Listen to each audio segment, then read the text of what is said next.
Ayan, hello po, magandang gabi. No? Magandang umaga, sampanig man tayo ng mundo. Ayan. Pero dito sa amin ay, ano na po, gabi na. Ayan. Buti na lang, may kabit na ang aming internet. Thank you Lord. At hindi ko na kailangan mag-on-site. Ang hirap po kasi mag-travel. Alam niyo ba yun? Mula Valenzuela hanggang Quezon City. Naku, layo po na nilalakad. Okay, meron tayo ditong 3 of Wands. Buro nga natin ang ating camera. Okay, ayan. Para po magkasya.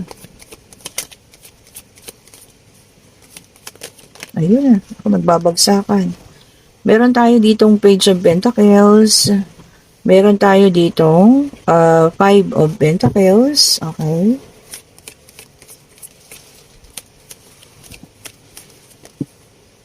Meron tayo dito, 5 of Pentacles na. Meron pa tayong 6 of Swords. Okay po.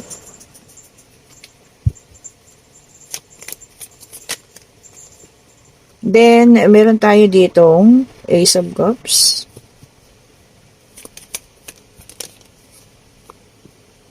Meron tayo ditong Knight of Wands.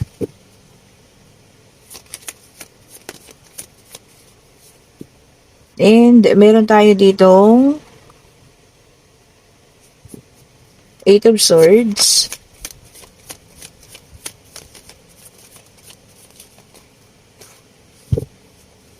O nga po pala sa mga nagtatanong ha, every Friday lang po yung ating reading kasi nga po ako may trabaho every day. Okay po.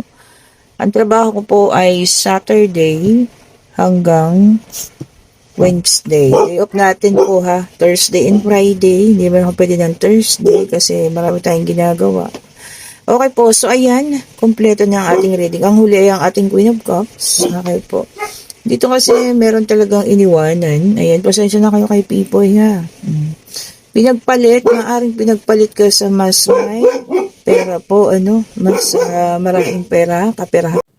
So ayun na nga meron po dito nagtapos. Merong umalis, ayan mari ikaw yung iniwanan, ayan ha, pinagpalit, sa tingin ko kasi mas mapapakinabangan niya ang taong ito, ayan, pinili niya po kasi ang isip niya dyan, mas magiging maayos siya, baka mas mapera at galante, naging maemosyon, ayan kasi meron tayong Queen of Cups, ayan, nagkaroon ng parang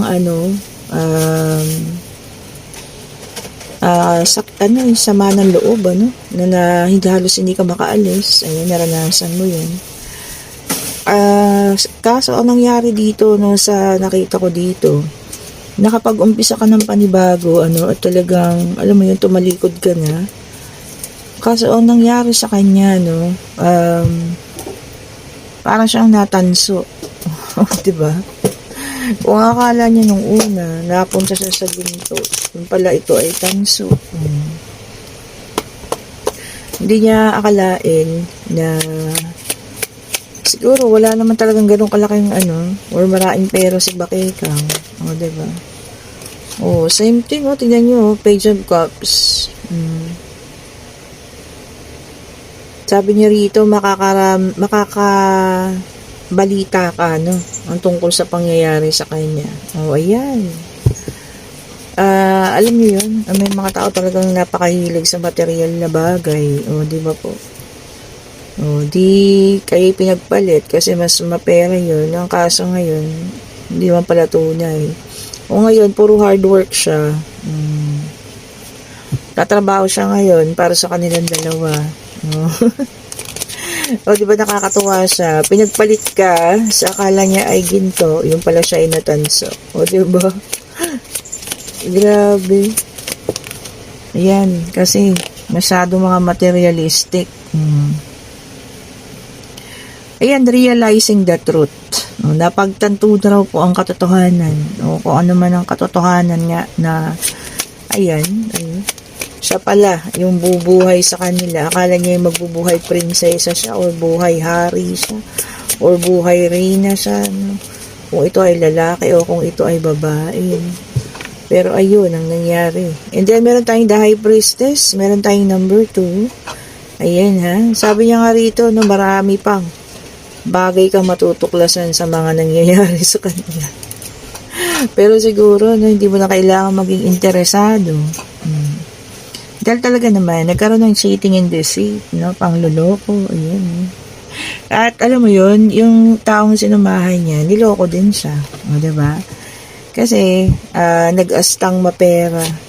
O, yun pala, wala naman pera. Ngayon, ginagamit tong ex mo para buhayin siya. O, diba? Ay, siya ay eng-eng. O, diba?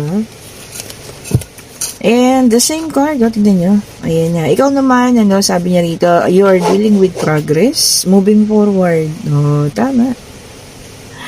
O, diba, nakita mo na ang tunay na ugali ng taong ito, ng person na ito. Napaka-materialistic. At ngayon, ikaw nga ay nakaalis na rin sa kanya. No? Siguro hindi ka na babalik pa o lilingon pa sa taong ito.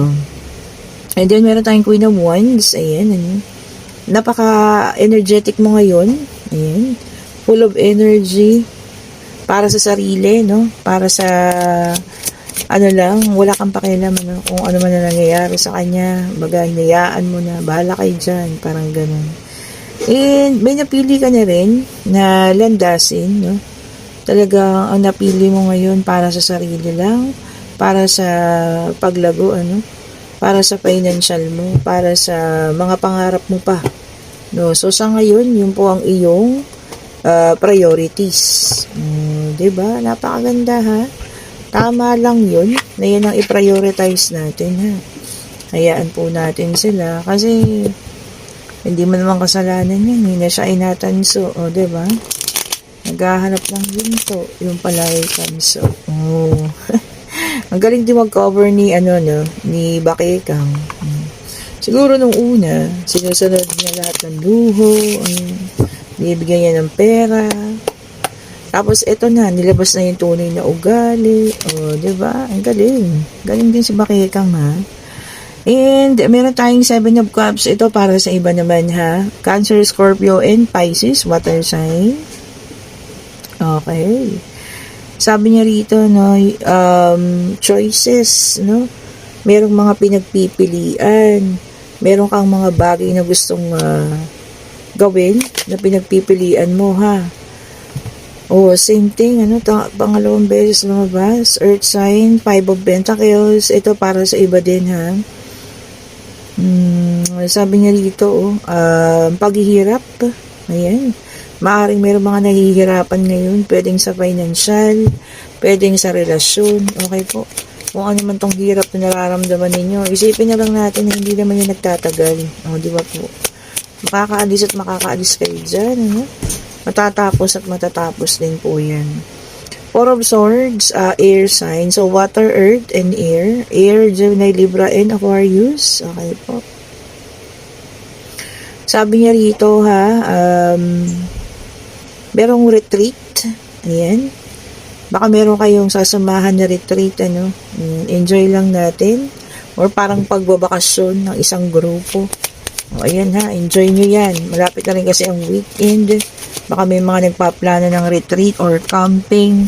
Huwag lang sana maulan, ano, para maganda naman at mag-enjoy. And then, 8 of Cups, water sign ito ulit. So, si fire na lang pala yung wala, ano. Sabi niya ay withdrawal, no? Yung parang biglaan na pag-alis, o pwedeng sa relasyon yan, or sa trabaho din, biglaan na lang, hindi ka na magpapakita. Bakit kaya? Baka meron kang hindi nagustuhan, ano? Same thing kung relationship ito. Meron kang inayawan, hindi ka nagandahan, o talagang ayaw mo lang, ano? Well, anyway, kung ganun po ang mangyayari, mas maganda pa rin nagpapaalam, ano? Kaysa yun tumatakas lang tayo. O, diba naman? And, meron tayo ditong the Hierophant in reverse, earth sign, ito ulit. Okay. Sabi niya rito, no, foolish generosity. O ayan ha, tumutulong ka, pero parang niloloko ka lang po ng mga tinutulungan mo. Ayan, kung sino man po itong mga to ha. Nagpapaawa effect, pero alam mo yun, yung pala, sila yung nagsasave, no? Mas meron pa silang kaperahan kaysa sa'yo. Sino ba itong mga taong ito? Diba? Ang daming ganyan po. Ay, naku, ako nga nakakaranas eh. Pambili ng gatas, pambili ng ganito, no? Pero yung mga profile nakalak. O, di po ba? Paano kung malalaman kung totoo kayo? O, di ba po? And then, meron tayong The Empress. Ayan. Pero marami na pa kasi akong tinutulungan. So, ako, hindi ako nagbibigay. Lalo yung mga nagbe-message lang. Kasi mas marami po akong nakikita pa na dapat pong tulungan. Kaysa yung mga nanghihingi sa social media. And, meron tayong The Empress Earth Sign. Ito. So, The Empress natin ay naka-reverse. Okay po. Sabi niya rito, no? Uy, para daw kayong impatient, nauubusan ng pasensya. Bakit? Baka sobra na rin, sobra na yung ginagawa sa inyo, kaya yan, paubos na yung pasensya. Pero habaan pa rin po, ha. Pagbigyan pa, kung kaya pang pagbigyan. Pero kung hindi na, wala tayong magagawa.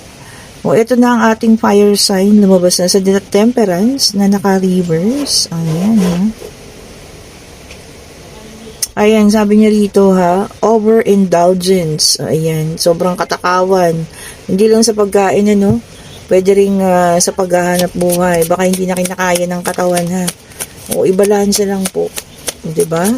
Ibalanse ang trabaho niyo, no? Hindi, baka mamaya sobra-sobra naman na. At kayo yung magkasakit. Naku, baka kulang pa. Yung kinikita ninyo, no? Para sa, na ito. Paghahanap buhay. Okay, tingnan pa natin. Lumabas na po lahat ng zodiac sign ha. Kompleto na yan. So, sa mga magtatanong, tingnan pa natin. Ayun. Ay, naku. Ayun siya na, yung dumulas. Sige, pagbigyan natin siya. And, meron tayo ditong fire sign ulit. The Three of Wands. Ito naka-reverse, no?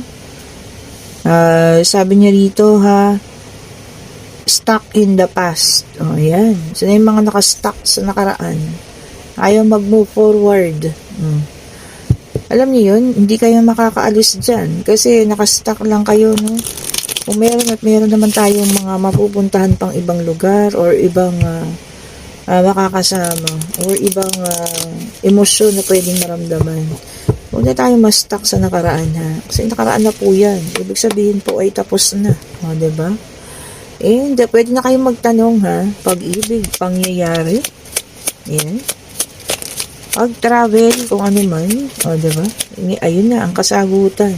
And yes po, ayan ha. Sabi rito kung ano naman, yung mga bagay na pinaghihirapan ninyo, syempre makukuha at makukuha nyo po yan. Kasi pinaghirapan nyo yun eh. O, diba? Wala namang makakuha na mga kagustuhan natin in an instant, sabi nga nila. Lahat ng bagay ay pinaghihirapan po.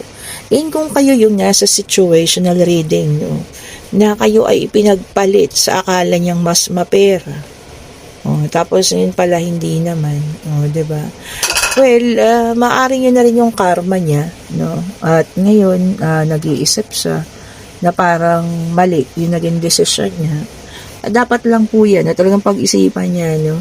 And siguro, talagang ipinakita niya sa kanya ng Panginoon na hindi lahat naaayon sa pera, no? Mas mabuti pa rin kung tunay yung pagmamahal na ibibigay mo at ibibigay niya sa inyong dalawa, no? Kesa yung pag-aakala mo na, sasamahan ko to kasi mas makakatulong to sa akin. Oh, diba?